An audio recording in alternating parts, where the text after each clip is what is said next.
So the purpose of this project is to figure out how posture, especially related to your position of your feet, relates to trumpet playing.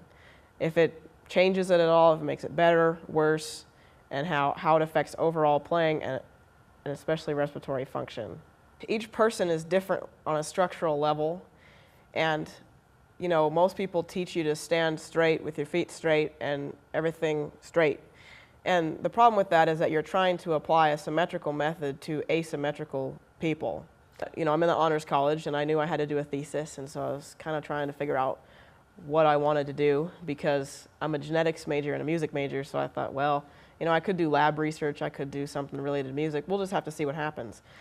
Basically, I came up with this posture and trumpet playing thing, so I called him up and he said, yeah, that'd be awesome. I have a leg length discrepancy, so I had started just experimenting on my own and found that my playing improved by addressing that leg length difference problem.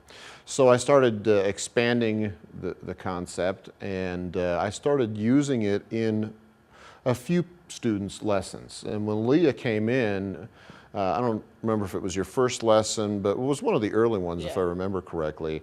I noticed that it looked, at least to me, my unprofessional eye, that Leah may have had a leg length discrepancy. So we tried a little bit with her, and I think we had results immediately. We've got 3 measures that we did. One of them is called the peak expiratory flow, and in that one we use an instrument that looks like a tube, and it measures how fast the person can exhale air. And then we have another one called the forced vital capacity, and that's where we have them breathe in as much air as they can possibly hold, and then they empty it all out, and that measures the actual volume of their lungs. And then we do another one called the forced expiratory volume in 1 second, which uses the same instrument, but what they do is they breathe in and then breathe as much air out as they can in 1 second. And those are standard medical tests for lung function and lung capacity. Well, we were looking primarily at 3 aspects of the students playing.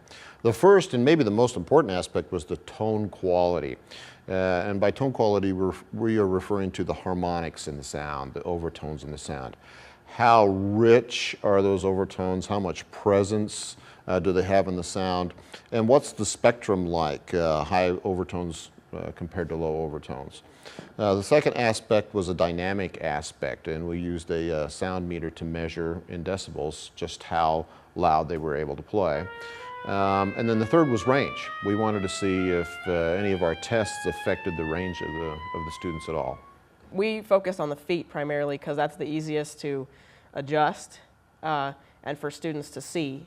And so your feet, according to literature, are directly related, and according to just, you know, common sense, they're related to your pelvic position, and your pelvic position and spinal position are definitely related to your respiratory function. Well, we had some pretty dramatic results in a lot of cases. I know for me, on one of the tests, my range is not extremely high, but I was able to get about almost an octave above what my normal range is in one of the positions. And so, I mean, that's really dramatic, and no matter how hard I try, I can't do that note if I am not in that position. If you look at this segment and this segment in particular, and this segment, this axis represents the hertz, the frequency. Okay. And so I think typically you'll find that trumpet teachers basically teach their students to play the way they themselves play. What this helps me do is to look at each student individually and help them as an individual.